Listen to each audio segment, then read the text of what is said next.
నమస్కారం. Focus TV prime time news కి స్వాగతం. హెడ్లైన్ చూద్దాం.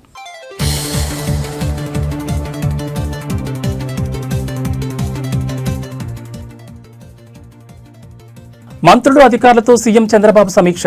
జిల్లాలు, డివిజన్లు, మండలాల పునర్విభజనపై చర్చ.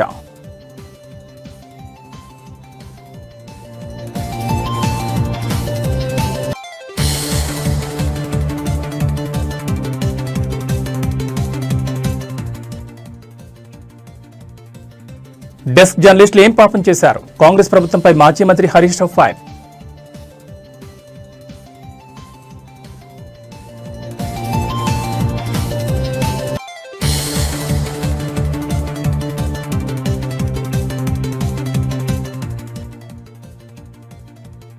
ఇండస్ట్రీలో నాపై కుట్ర జరుగుతోంది. మరోసారి నటుడు శివాజీ సంచలన వ్యాఖ్యలు.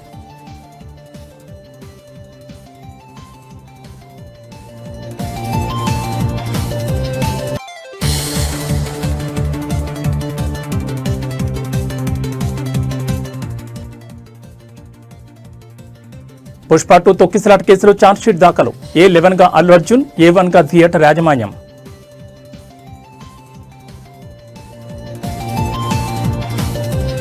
ఇక డీటెయిల్స్ చూస్తే జిల్లాల పునర్విభజనపై ప్రభుత్వం కీలక నిర్ణయం తీసుకుంది. ఈ నెల 31న తుది నోటిఫికేషన్ విడుదల చేయనుంది. జిల్లాలు, డివిజన్లు, మండలాల పునర్విభజనపై అమరావతి సచివాలయంలో మంత్రులు, అధికారులతో శనివారం సీఎం చంద్రబాబు నాయుడు సమీక్ష నిర్వహించారు.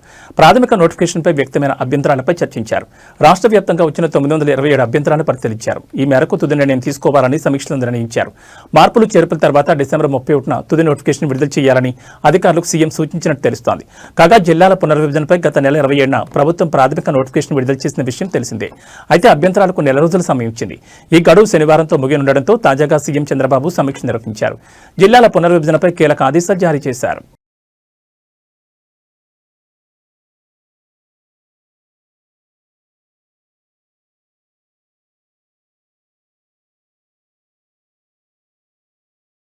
సింగరేణిని కాంగ్రెస్ ప్రభుత్వం ప్రైవేటీకరణ చేసే కుట్రలు చేస్తోందని మాజీ మంత్రి తన్నీర్ హరీష్ రావు సంచలన ఆరోపణలు చేశారు. ఈ మేరకు ఇవాళ ఆయన సింగరేణి కార్మికుల సమస్యలపై సింగరేణి డైరెక్టర్ గౌతమ్ను కలిసి వినతిపత్రం అందజేశారు. ఈ సందర్భంగా హరీష్ రావు మాట్లాడుతూ సింగరేణి సంస్థ ఆర్థిక స్థితిని దెబ్బతీసేలా వ్యవహరిస్తూ ప్రైవేటీకరణకు దారితీసే ప్రయత్నాలు జరుగుతున్నాయని అన్నారు. సంస్థలో విద్యుత్ బకాయిలు భారీగా పేరుకుపోయాయని, ప్రభుత్వ సంస్థలైన డిస్కంలు, జెన్కో నుంచి 42,000 కోట్లకు పైగా బకాయిలు రావాల్సిండగా వాటిని చెల్లించకపోవడం వల్ల సంస్థ ఆర్థికంగా ఇబ్బందులు పడుతోందని విమర్శించారు. ప్రభుత్వమే సింగరేణికి బకాయిలు చెల్లించాలని డిమాండ్ చేశారు. ఒకవేళ అలా చేయకపోతే కార్మికుల జీతాలు, సంక్షేమంపై ప్రభావం పడుతుందని హరీష్ రావు అన్నారు. అక్రిడేషన్ కార్డుల విషయంలో డెస్క్ జర్నలిస్టులు ఇవాళ రాష్ట్ర వ్యాప్తంగా కలెక్టరేట్ల ఎదుట ఆందోళనకు దిగారని హరీష్ అన్నారు. ప్రజాస్వామ్యంలో ప్రశ్నించే హక్కును కల్పిస్తానని చెప్పిన రేవంత్ రెడ్డి తమ హక్కుల కోసం పోరాడుతున్న జర్నలిస్టులను అరెస్ట్ చేయించడం దుర్మార్గమని అన్నారు. వెంటనే అందరినీ విడుదల చేయాలని ఆయన డిమాండ్ చేశారు. బీఆర్ఎస్ ప్రభుత్వంలో సుమారు 26,000కు పైగా అక్రిడేషన్ కార్డులు ఇచ్చామని, 100 కోట్ల కార్పస్ ఫండ్ ఇచ్చామని గుర్తు చేశారు. కానీ నేడు కాంగ్రెస్ సర్కార్ వచ్చాక అక్రిడేషన్ కార్డులను ఏకంగా 10,000కు తగ్గించారని కామెంట్ చేశారు. ఎట్టి పరిస్థితుల్లో జర్నలిస్టులందరికీ అక్రిడేషన్ కార్డులు ఇవ్వాలని, ప్రభుత్వం విడుదల చేసిన జీవో నెంబర్ 252ను వెంటనే సవరించాలని హరీష్ రావు డిమాండ్ చేశారు. ఇవాళ జర్నలిస్టులను అక్రమంగా రాష్ట్ర వ్యాప్తంగా అరెస్ట్ చేస్తా ఉన్నారు. రాష్ట్ర వ్యాప్తంగా అరెస్ట్ చేసిన జర్నలిస్టులను వెంటనే విడుదల చేయాలని చెప్పి బీఆర్ఎస్ పార్టీ డిమాండ్ చేస్తా ఉంది. ఈ జర్నలిస్టుల అక్రమ అరెస్ట్ ను బీఆర్ఎస్ పార్టీ తీవ్రంగా ఖండిస్తా ఉంది. నువ్వేం చెప్పినావు రేవంత్ రెడ్డి? 6 గ్యారంటీలతో పాటు 7వ గ్యారంటీ ప్రజాస్వామ్య హక్కు, ధర్నా చేసే హక్కు మేము కల్పిస్తామని చెప్పినావు. ఇవాళ జర్నలిస్టులు కనీసం బండి దిగి గేట్ కాడికి పోకముందే అరెస్ట్ చేస్తున్నావు. వాళ్ళు ప్రజాస్వామ్యయుతంగా ధర్నా చేసే అధికారం లేదా? దరఖాస్తు ఇచ్చే హక్కు లేదా? మరి నువ్వు ఆ రోజు నీ మేనిఫెస్టోలో మొదటి పేరాలోనే చెప్పినావు, ప్రశ్నించే హక్కు, ప్రజాస్వామ్య హక్కు 7వ గ్యారంటీగా ఇస్తున్నా అని చెప్పినావు. ఇవాళ రాష్ట్ర వ్యాప్తంగా జర్నలిస్టుల గొంతు కోసినావు, అందరినీ కోసినావు. ఇవాళ రైతుల్ని కోసినావు, కార్మికుల్ని కోసినావు, విద్యార్థుల్ని గొంతు కోసినావు, నిరుద్యోగుల గొంతు కోసినావు. లాస్ట్కు ప్రజాస్వామ్యంలో 4వ పిల్లర్ అయినటువంటి జర్నలిస్టుల గొంతు కూడా కోసినావు కదా. ఇవాళ కేసీఆర్ గారు ఉన్నప్పుడు 26,000 అక్రిడేషన్ కార్డులు ఇచ్చారు. జర్నలిస్టుల కోసం 100 కోట్ల రూపాయల కార్పస్ ఫండ్ను ఏర్పాటు చేశారు. కరోనా వస్తే జర్నలిస్టులను కాపాడుకున్నారు. జిల్లాల్లో జర్నలిస్టులకు ఇండ్ల స్థలాలు ఇచ్చింది బీఆర్ఎస్ ప్రభుత్వం. రేవంత్ రెడ్డి వచ్చిన తర్వాత ఆ రోజేమో గొప్ప గొప్పగా చెప్పిండు, గవర్నమెంట్లకు వస్తే చాలు, ఓడదాటేదాకా ఓడమల్లప్ప, ఓడదాటినాక బోడమల్లప్ప. ఆనాడు ఏం చెప్పిండు?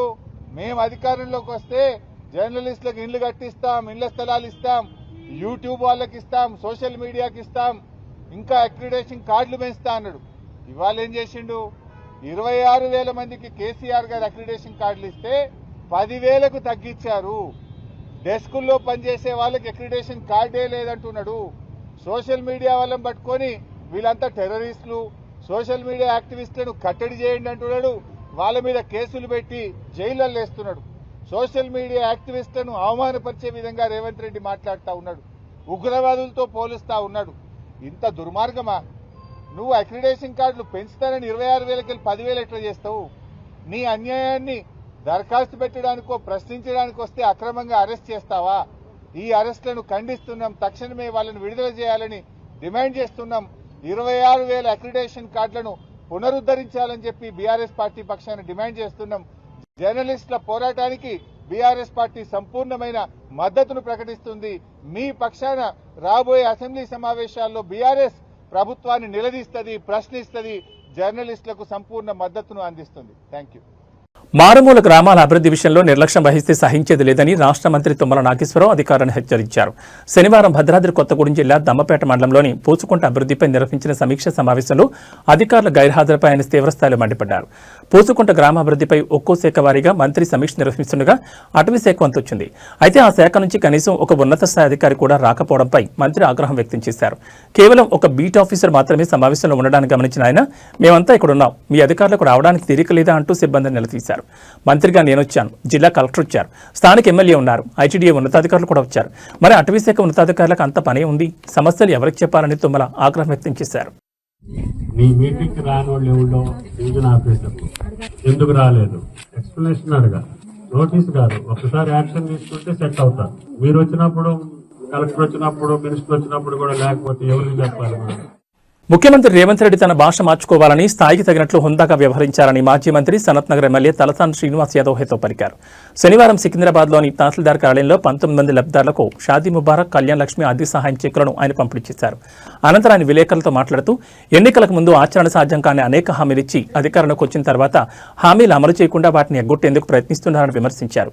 కళ్యాణ్ లక్ష్మి, షాదీ ముబారక్ లబ్ధిదారులకు తులం బంగారం ఇస్తామని 2 ఏళ్లు అవుతున్నా నేటి వరకు ఒక్కరికి కూడా తులం బంగారం ఇవ్వలేదని, ఎప్పుడు ఇస్తారని లబ్ధిదారులు ప్రశ్నిస్తున్నారని తలసాని శ్రీనివాస్ యాదవ్ తెలిపారు. దీనికి ప్రభుత్వం సమాధానం చెప్పాలని డిమాండ్ చేశారు. మహిళలకు ప్రతి నెల అందిస్తామన్న 2,500 రూపాయలు ఏమయ్యాయని, వికలాంగులకు 3,000 నుంచి 6,000కు పెంచుతామన్న పెన్షన్ ఎప్పుడిస్తారని ప్రశ్నించారు. ఇందిరమ్మ ఇండ్లు ఎప్పుడు నిర్మిస్తారని పేదలు అడుగుతున్నారని, వీటికి సమాధానాలు చెప్పాల్సిన బాధ్యత ప్రభుత్వాందేనని స్పష్టం చేశారు. మరి ఈరోజు 19 మందికి, కానీ వాళ్ళు వచ్చిన వాళ్ళు ఏమడుగుతారంటే, ఆ తులం బంగారం ఇస్తామన్నారు సార్ ఆ రోజు రేవంత్ రెడ్డి, అవి ఇస్తలేరని అడుగుతున్నారు. మరి ఇంకోసారి అయితే గొడవయ్యేటట్టుంది ఇక్కడ పరిస్థితి చూస్తుంటే. రెండోది ఏంటంటే 2,000 పెన్షన్ 4,000 ఇస్తామన్నాడు, అది కూడా ఇవ్వలేదు. మరి 2 ఏళ్ళు అయిపోయింది, ఇంకెప్పుడు ఇస్తారు? ఇందిరమ్మ ఇల్లు అన్నారు, ఆ ఇల్లు కూడా ఇవ్వలేదు అని మరి వాళ్ళ అడుగుతారు కదా. 2,500 ఇస్తామని చెప్పి అవి కూడా ఇస్తలేరు అనేటువంటిది. బట్ నేనేమంటా అంటే, రాజకీయాల్లో ప్రజాస్వామ్యం లోపల ఏ పార్టీ అయినా కానీ మనం మాట చెప్పేటప్పుడు జాగ్రత్తగా చెప్తే మంచిగా ఉంటుంది. ఎందుకంటే ప్రజల ఎక్స్పెక్టేషన్స్ ఉంటాయి. అరే నిజమేమో, ఇవి జరుగుతాయేమో అనే ఉద్దేశంతో ఓటేపించుకుంటాం. ఇప్పుడు ఆ తర్వాత చూస్తే ఒక్క హామీ కూడా అమలు చేసే పరిస్థితి లేదు. కానీ గలీజ్ మాటలు మాత్రం అందరికీ నేర్పిస్తున్నాడు ముఖ్యమంత్రి గారు. అంటే ఎవరికైతే ఇప్పుడు చదువుకున్న జనరేషన్ కానీ, గతంలో ఉన్నటువంటి జనరేషన్ కానీ మూతు మాటలు ఎట్లా మాట్లాడాలో చాలా స్పష్టంగా నేర్పిస్తుండే అందరికీ. మాట్లాడితే తోటలు వదులుతాము, అది వదులుతాం, ఇది వదులుతామని. ఇంత మా పోలీసు వాళ్ళేమో ఎవరైనా మనోళ్ళు మామూలు వ్యక్తులు ఇటువంటి మాటలు మాట్లాడితే తీసుకుపోయి లోపటేస్తారు. మరి ఏకంగా ముఖ్యమంత్రి గారే మరి ఆ పూతు మాటలు మాట్లాడుతారు. నేనేమంటా అంటే, రాకు ఒక అవకాశం మంచిగా మనకు వచ్చినప్పుడు జాగ్రత్తగా ఉండి పనిచేసుకొని ప్రజల మన్ననలు పొందితే బాగుంటుంది. నీ పూత మాటలు ప్రజలు పిల్లలు నేర్చుకునే పరిస్థితి వస్తుంది. ఏందా తొండలు వదులుతాం, అవి వదులుతాం, ఇవి వదులుతాం. ప్రజాస్వామ్యంలో ఉన్నామా? మనం ఎక్కడ ఉన్నాం? ఒకప్పుడు ఏంటంటే శాసనసభ్యులకు కానీ, కార్పొరేటర్లకు కానీ, లేకపోతే మంత్రులకు ముఖ్యమంత్రి అంటే ఒక గౌరవం ఉంటుండే, అధికారులకు ఉంటుండే, ప్రజలకు కూడా ఉంటుండే. ఈరోజు ప్రజలకు గౌరవం లేకుండా అయిపోయింది, అధికారులకు కూడా గౌరవం లేకుండా అయిపోయింది. ఏకంగా ముఖ్యమంత్రి గారే ఇటువంటి బూతు మాటలు మాట్లాడారు. కాబట్టి ఆలోచించాలి ప్రజలు కూడా. హీరోయిన్ల వస్త్రధారణపై నటుడు శివాజీ చేసిన వ్యాఖ్యలు తీవ్ర దుమారానికి దారితీసిన విషయం తెలిసిందే. ఈ నేపథ్యంలో తెలంగాణ రాష్ట్ర మహిళా కమిషన్ సీరియస్ గా స్పందించి ఆయనకు నోటీసులు ఇచ్చింది. శనివారం శివాజీ విచారణకు హాజరయ్యారు. విచారణ అనంతరం ఆయన మీడియాతో మాట్లాడారు. ఇండస్ట్రీలో కొంతమందికి నాపై వ్యతిరేకత ఉంది. ఇప్పుడు అది చాలా క్లియర్ గా అర్థమవుతోంది. అందుకే నాపై కుట్ర చేశారని శివాజీ ఆరోపించారు. జూమ్ మీటింగ్ పెట్టుకుని మరీ నాకు వ్యతిరేకంగా మాట్లాడుతున్నారని ఆవేదన చెందారు. దండోరా సినిమా ఫంక్షన్లో తాను చెప్పిన మాటలు నెగిటివ్ గా కన్వే అవడం తెలంగాణ మహిళా కమిషన్ నోటీసులు ఇచ్చిందన్నారు. మహిళా కమిషన్ ప్రభుత్వ రంగ సంస్థ, దీన్ని తప్పకుండా గౌరవించాలనే ఉద్దేశంతో వచ్చాను, వివరణ ఇచ్చాను. ఆవేశంలో నేను మాట్లాడిన 2 మాటలను తీసుకుని నాపై కుట్ర చేశారు. తండ్రి పాత్రలు చేస్తున్నాను కాబట్టి బిడ్డలకు చెప్పినట్టు చెప్పా. ఇందులో తప్పుడు ఉద్దేశం ఏమీ లేదు. ఏదైనా 2 మిస్టేక్స్ జరిగాయి. ఇప్పటికే సారీ కూడా చెప్పాను. దయచేసి దీన్ని ఇంతటితో ఆపేయండి అని మహిళా కమిషన్ ఎదుట శివాజీ వాపోయారు. దండోరా సినిమా ఈవెంట్లో మహిళలపై అవమానకర వ్యాఖ్యలు చేశారన్న ఆరోపణలపై మహిళా కమిషన్ సుమోటోగా స్వీకరించి విచారణ చేపట్టింది. లేకుండా వివరంగా నేను అన్ని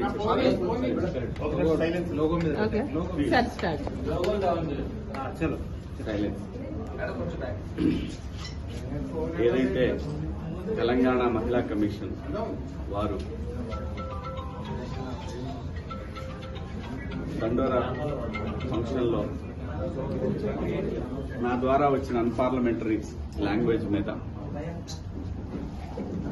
నేను చెప్పిన మాటలు కొంతమందికి నెగిటివ్ గా కన్వే అవటం వల్ల వారు నాకు నోటీసులు ఇచ్చారు. ఆ నోటీసులకి సమాధానం వారికి సవివరంగా ఇచ్చాను. నా ఉద్దేశం నేను చెప్పానండి, ఇందులో అన్పార్లమెంటరీ వర్డ్స్ వచ్చినాయి.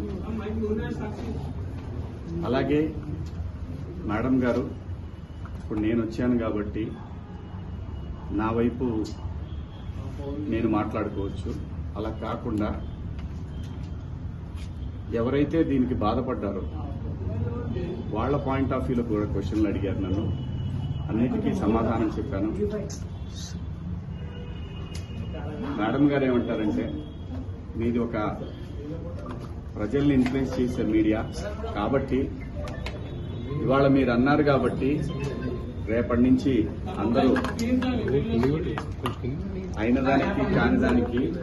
పార్టీ ఫిరాయింపుల ఆరోపణలు ఎదుర్కొంటున్న ఖైరతాబాద్ ఎమ్మెల్యే దానం నాగేంద్రపై వేటు పడనుందనే ప్రచారం నేపథ్యంలో ఆయన తాజాగా కీలక వ్యాఖ్యలు చేశారు. ఈ రోజు ఉదయం హిమాయత్ నగర్ డివిజన్ కార్యకర్తలతో ఎమ్మెల్యే దానం నాగేంద్ర భేటీ అయ్యారు.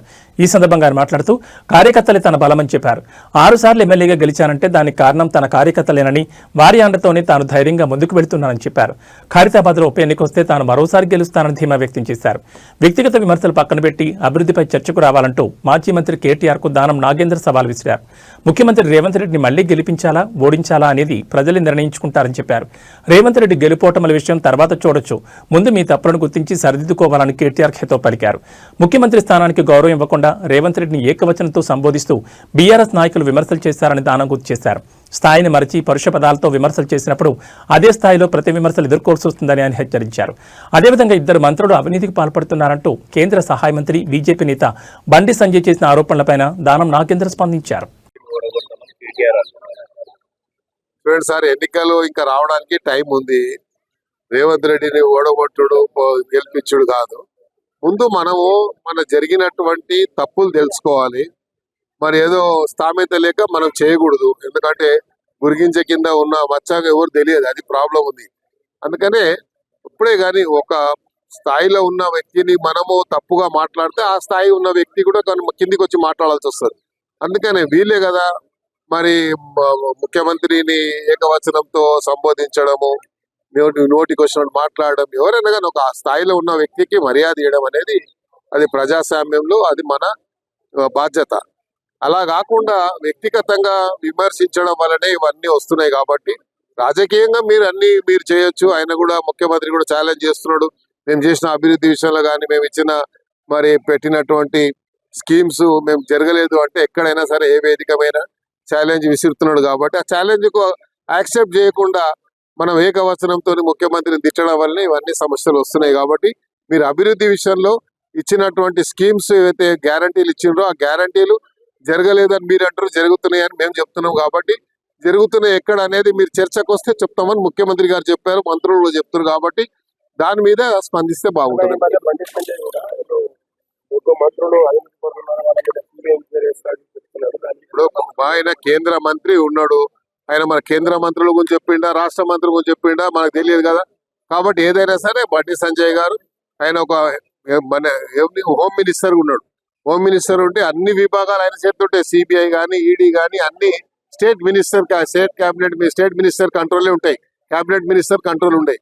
కాబట్టి ఆయన స్థాయిలో మేము తెప్పించుకుంటున్నాం. ఎందుకు సమాచారం ఉంటే యాక్షన్ తీసుకోవాలి. హీరో అల్లు అర్జున్ కు బిగ్ షాక్ తగిలింది. పుష్ప 2 సినిమా విడుదల సందర్భంగా హైదరాబాద్ సంధ్యా థియేటర్ వద్ద జరిగిన తొక్కిసలాటపై తాజాగా చిక్కడపల్లి పోలీసులు ఛార్జ్షీట్ దాఖలు చేశారు. ఈ ఛార్జ్షీట్ లో అల్లు అర్జున్ A11 గా పేర్కొన్నారు. ఇక సంధ్యా థియేటర్ మేనేజ్మెంట్ ను A1 గా చేర్చారు.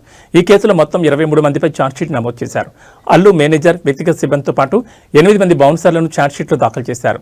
అసలు ఈ ఘటన సంధ్యా థియేటర్ నిర్లక్ష్యం వల్లే జరిగిందని నిర్ధారించారు. ఈ మేరకు ఛార్జ్షీట్ లో పేర్కొన్నారు. పుష్ప 2 మూవీ రిలీజ్ సందర్భంగా జరిగిన తొక్కిసలాట్లో మహిళ మృతి చెందగా ఆమె కుమారుడు శ్రీతేజ్ తీవ్రంగా గాయపడ్డారు. దీంతో బాలుడిని ఆసుపత్రికి తరలించి చికిత్స అందజేశారు. సుదీర్ఘకాలం చికిత్స పొందిన తర్వాత బాలుడు డిశ్చార్జ్ అయ్యారు. చికిత్సకు అయిన ఖర్చు మొత్తం హీరో అల్లు అర్జున్ కుటుంబమే చూసుకుంది. తాజాగా ఈ కేసులో ఛార్జ్షీట్ దాఖలు కావడం అభిమానులను టెన్షన్లోకి నెట్టింది.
అక్రిడేషన్ కార్డుల మంజూరులో ప్రభుత్వం అనుసరిస్తున్న మొండి వైఖరికి నిరసనగా హైదరాబాద్ కలెక్టరేట్ వద్ద శాంతియుతంగా ధర్నా చేస్తున్న జర్నలిస్టులను పోలీసులు అరెస్ట్ చేయడంపై మాజీ ప్రెస్ అకాడమీ చైర్మన్, జర్నలిస్ట్ నేత అల్లం నారాయణ తీవ్ర ఆగ్రహం వ్యక్తం చేశారు. కలెక్టరేట్ ముట్టడికి ప్రయత్నించిన జర్నలిస్టులను పోలీసులు అడ్డుకుని వారిని అరెస్ట్ చేసి ముషీరాబాద్ పోలీస్ స్టేషన్కు తరలించారు. ఈ విషయం తెలుసుకున్న అల్లం నారాయణ తక్షణమే ముషీరాబాద్ స్టేషన్కు వెళ్లి అరెస్ట్ అయిన జర్నలిస్టులను పరామర్శించి వారికి సంఘీభావం ప్రకటించారు. అనంతరం ఆయన మీడియాతో మాట్లాడుతూ జర్నలిస్టులు తమ న్యాయమైన హక్కుల కోసం శాంతియుతంగా ఆందోళన చేస్తుంటే వారిని అరెస్ట్ చేయడం ఎంతవరకు సబబు కాదని మండిపడ్డారు. మేం పోరాడి సాధించుకున్న అక్రిడేషన్ హక్కులను హరించాలని చూస్తే జర్నలిస్టు లోకం ఊరుకోదని ప్రభుత్వాన్ని హెచ్చరించారు. అరెస్ట్ చేసిన జర్నలిస్టులను తక్షణమే విడుదల చేయాలని, జీవో నెంబర్ 252లోని లోపాలను సరిదిద్ది అర్హులైన ప్రతి జర్నలిస్టుకు కార్డులు మంజూరు చేయాలని డిమాండ్ చేశారు. జర్నలిస్టులకు మంచిది కూడా నాగరితే, అది కూడా మీడియా అకాడమీ కేసీఆర్ ఇచ్చినందువలన అయింది. అంటే ఇవన్నీ చేయలేదనా? మీరు తప్పుడు ప్రచారాలు చేసి, అబద్ధాలు ప్రచారాలు చేసి, అసలు ఎవరికి చనిపోయినా పట్టించుకోలేదని చెప్పి ఢిల్లీకి పోయి అబద్ధాలు ప్రచారం చేసి ఇవాళ వచ్చిన వాళ్ళు మీరు రాజకీయం చేస్తున్నారు. శ్రీనివాసరెడ్డి గారు రాజకీయాలు చేస్తున్నారని మమ్మల్ని అనకండి. వాళ్ళని విడిచిపెడదాం. ఇది జర్నలిస్టుల హక్కు. ఈ హక్కును రేవంత్ రెడ్డి గారు జాగ్రత్తగా గమనించండి. ఇది మా హక్కు, మేము సాధించుకున్న హక్కు. నా సాధించుకున్న హక్కును తీసుకోకండి. మీరు కొత్తగా ఇవ్వకండి, మాకేం అవసరం లేదు కావచ్చు. మీరు ఎన్ని వాగ్దానాలు చేసిరో ఆ వాగ్దానాల గురించి మేమేం అనడం లేదు కదా. కానీ ఒకసారి T50 జీవోలో ఏం జరుగుతున్నదో మీరు గమనించండి. మంత్రి కానీ, సమాచార శాఖ మంత్రి పొంగులేటి శ్రీనివాసరెడ్డి గారు కానీ, అట్లాగే ముఖ్యమంత్రి రేవంత్ రెడ్డి గారు కానీ దీన్ని చూడండి. ఇది రాజకీయం కాదు, ఇది జర్నలిస్టుల హక్కులు. మాట్లాడే ఎవ్రీ రైట్ మాకు ఈ జర్నలిస్టుల గురించి మాట్లాడమే.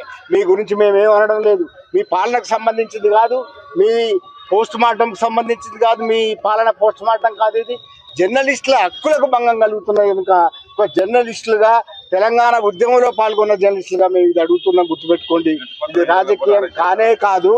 ముఖ్యమంత్రి ప్రత్యేకంగా జోక్యం చేసుకొని, రేవంత్ రెడ్డి గారు ప్రత్యేకంగా జోక్యం చేసుకొని, సమాచార శాఖ మంత్రి పొంగులేటి శ్రీనివాసరెడ్డి గారు ప్రత్యేకంగా జోక్యం చేసుకొని దీన్ని నివారించాలి. 252 జీవో అనే దాని వల్ల 10,000 వరకు తగ్గించి మీరు ఇద్దామనుకుంటున్నారు, అది చెల్లదు. డెస్క్ జర్నలిస్టులకు కూడా అక్రిడేషన్ కార్డులే ఇవ్వాలి, మీడియా కార్డులు అనే విభజన రాకూడదు. అట్లాగే నియోజకవర్గ స్థాయిలో విలేకరులకు కూడా ఇవ్వాలి. ఇంతకు ముందున్న 23,000 అక్రిడేషన్లు అట్లాగే కొనసాగించాలని డిమాండ్ చేస్తున్నాం. ఈ డిమాండ్ చేస్తే కనీసం మీరు 7వ హామీ ఇచ్చినారు, ఆ 7వ హామీ తుంగలో దొక్కి ప్రజాస్వామ్యంలో మేము జర్నలిస్టులం ఒక వినతి పత్రం ఇస్తాం కలెక్టర్ కంటే మా వాళ్ళని అరెస్ట్ చేసి ముషీరాబాద్కు తీసుకొచ్చినారు. ఇది సబబు కాదు. ముఖ్యమంత్రి గారు గమనించండి, ఇది సబబు కాదు. వైసీపీ సీనియర్ నేతలు మాజీ మంత్రులు ధర్మాన కృష్ణదాస్, ధర్మాన ప్రసాదరావులపై ఎమ్మెల్సీ దువ్వాడ శ్రీనివాస్ సంచలన ఆరోపణ చేశారు. ఈ సందర్భంగా జాతీయ రహదారిపై నిలబడి వీడియోను దువ్వాడ విడుదల చేశారు. సోషల్ మీడియా వ్యాఖ్యల తర్వాత తనపై దాడికి కుట్ర చేశారని తెలిపారు. కింజరపు, ధర్మాన ఫ్యామిలీల మధ్య అండర్స్టాండింగ్ పాలిటిక్స్ నడుస్తున్నాయంటూ ఆరోపించారు. నిమ్మారకు చెందిన కింజరపు అప్పన్న చెప్పొద్దంటూ ఆడియో విడుదల చేశారు. ఈ రోజు రేపు దాడి జరిగే అవకాశం ఉందంటూ బెదిరిస్తే భయపడేది లేదని శ్రీనివాస్ అన్నారు. అయితే కింజరపు అప్పన్న మాటల రికార్డింగ్ మీడియాకు దువ్వాడ శ్రీనివాస్ వెల్లడించారు. ఈ ఘటనపై శ్రీకాకుళం జిల్లా ఎస్పీకి ఫిర్యాదు చేయబోతున్నట్లు చెప్పారు. ఇక వైరల్ ఆడియోతో జిల్లా రాజకీయాల్లో ప్రకంపనలు చెలరేగుతున్నాయి. నాకేం జరిగినా ధర్మాన సోదరులే బాధ్యత అని దువ్వాడ అన్నారు. ఇక జిల్లాలో కాలింగ్ వర్సెస్ వెలమ వేడి మధ్య కొత్త రాజకీయం హీటెక్కుతోంది.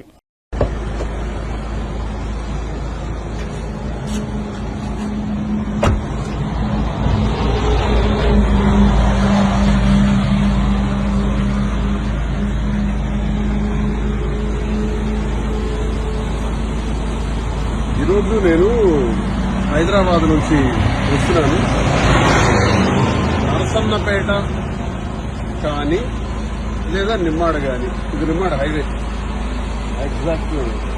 మరి మంత్రి అచ్చెన్నాయుడు వాళ్ళ ఊరు. నరసన్నపేట అంటే కృష్ణదాసు వాళ్ళు. మరి కృష్ణదాసు నాకు కింజరాపు అప్పన్న ద్వారా కబురు పెట్టాడు. ఈరోజు హైదరాబాద్ నుంచి వస్తున్నాడు కదా, దమ్ముంటే రమ్మను, చంపేస్తాం, అటాక్ చేస్తాం, నరికేస్తామని చెప్పారు. సరే, మీరేం చేస్తారో. నేను ఈ రోజు ఇదిగో నిమ్మాడ జంక్షన్లో నుంచి 11:30 అవుతుంది. మరికొద్ది దూరంలోనే టెక్కలుంది, వెళ్తున్నాను. ఒకవేళ చంపాలి, నరకాలి లేదా అటాక్ చేసి కొట్టేయాలి అనుకుంటే ఐఎమ్ రెడీ. నేనేం తప్పు చేశాను? ప్రజల అభిప్రాయాన్ని మీకు ప్రశ్నించాను. మీరు ఉచ్చ రాజకీయాల్ని బయటపెట్టారు. మీరు దౌర్భాగ్యమైనటువంటి మీ అవినీతిని అంతటినీ బయటపెట్టారు. మీరు చేస్తున్నటువంటి కేడీ రాజకీయాల్ని బయటపెట్టారు. అంత మాత్రం చంపేస్తారా? ఓకే, చంపేస్తే దువ్వాడ శ్రీనివాస్ అదిరిపోతాడని, బెదిరిపోతాడని నాకు అప్పన్నతో ఫోన్ చేయించారు. దయచేసి రావద్దు, అలా వెళ్ళిపోమని హైదరాబాద్, మళ్ళీ వెనక్కి వెళ్ళిపోమని రావద్దని. అందుకే ఆపాను, ఇక్కడ కారు ఆపాను, ఇక్కడ నిలబడ్డాను. ఎంతసేపు అయినా ఉందామని అనుకుంటున్నాను. 1 or 2 hours వెయిట్ చేస్తారు ఇక్కడే. వాళ్ళ తోడ రండి. మరి పోలీసు వారి దృష్టిలో కూడా ఈ విషయం నేను పెట్టాలి. నేను ఎస్పీ గారిని కూడా కలుస్తాను, అందరి దృష్టిలో పెడతాను, పత్రికాముఖం కూడా విషయం తెలియజేస్తాను. జరుగుతున్నటువంటి అన్యాయం మీద మాట్లాడితే అటాక్ చేసేస్తారంట. చూద్దాం, అది కూడా. నేను ఇంకా గట్టిగా మాట్లాడతాను, ఇంకా గొంతుకి మాట్లాడతాను, ప్రజా సమస్యలపైన పోరాడతాను. మీకు వైసీపీలో నన్ను సస్పెండ్ చేశారు, మీకు కావాలంటే బహిష్కరించండి, ఎక్స్పెల్ చేసేయండి. ఎక్స్పెల్ చేయటం అంటే పార్టీ నుంచి బయటకు పంపించేది.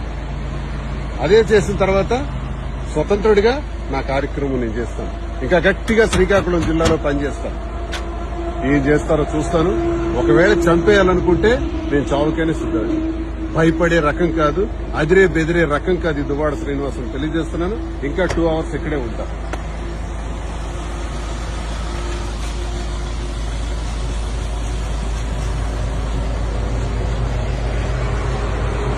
విశాఖపట్నంలో ప్రముఖ పర్యాటక ప్రాంతం కైలాసగిరిలో త్రుటిలో పెను ప్రమాదం తప్పింది. పర్యాటకుల కోసం వేసిన టాయ్ ట్రైన్ బ్రేకులు ఫెయిల్ అవడంతో రైలు ఒక్కసారిగా వెనక్కి పరుగుపెట్టింది. దీంతో ఒక్కసారిగా ఉలికిపడ్డారు పర్యాటకులు. ఘటన జరిగిన సమయంలో రైల్లో సుమారు 100 మందికి పైగానే పర్యాటకులు ఉన్నారు. అయితే ఎవరికీ ఎలాంటి ప్రమాదం జరగకపోవడంతో నిర్వాహకులు ఊపిరి పీల్చుకున్నారు. కోట్లాది రూపాయల అభివృద్ధి కోసం కేటాయిస్తున్నప్పటికీ నిర్వహణ సరిగ్గా ఉండడం లేదని పర్యాటకులు మండిపడుతున్నారు. పర్యాటకుల నుండి రుసుములు అంటూ డబ్బులు వసూలు చేస్తూ ఇలా అరకొర ఏర్పాట్లు, రక్షణ భద్రతను గాలి కుదిలేస్తే ఎలా అని మండిపడుతున్నారు. కాగా కైలాసగిరికి ప్రతిరోజు భారీ సంఖ్యలో పర్యాటకులు వస్తుంటారు. విశాఖపట్నం వెళ్లిన పర్యాటకులు కైలాసగిరికి వెళ్లి అక్కడి నుంచి వైజాగ్ బీచ్ అందాలు చూడడానికి ఆసక్తి చూపుతారు.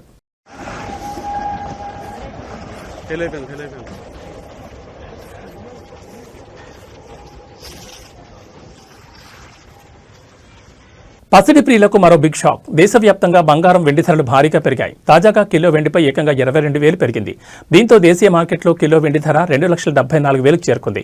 వారం రోజుల వ్యవధిలో కిలో వెండి ధర 48,000 పెరగడం అందరినీ ఆశ్చర్యానికి గురిచేసింది.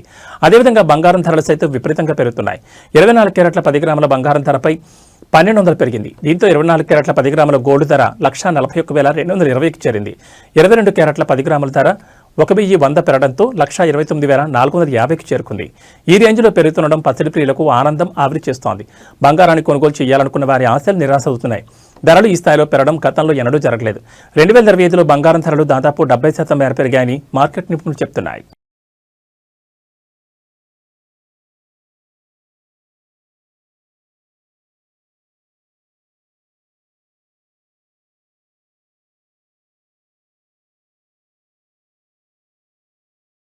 Focus TV prime time news ముగించే ముందు హెడ్లైన్స్ మరోసారి.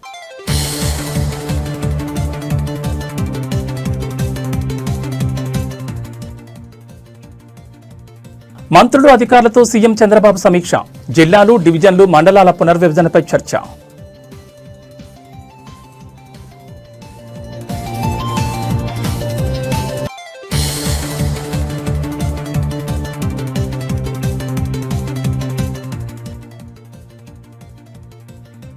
డెస్క్ జర్నలిస్టులు ఏం పాపం చేశారు? కాంగ్రెస్ ప్రభుత్వంపై మాజీ మంత్రి హరీష్ రావు ఫైర్.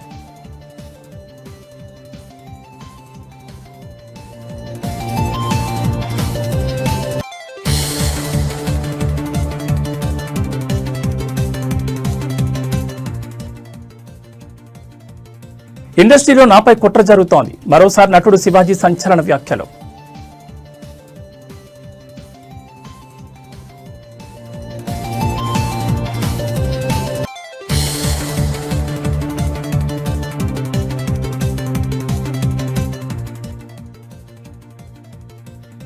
పుష్ప 2 తొక్కిసలాట కేసులో ఛార్జ్షీట్ దాఖలు. A11 గా అల్లు అర్జున్, A1 గా థియేటర్ యాజమాన్యం.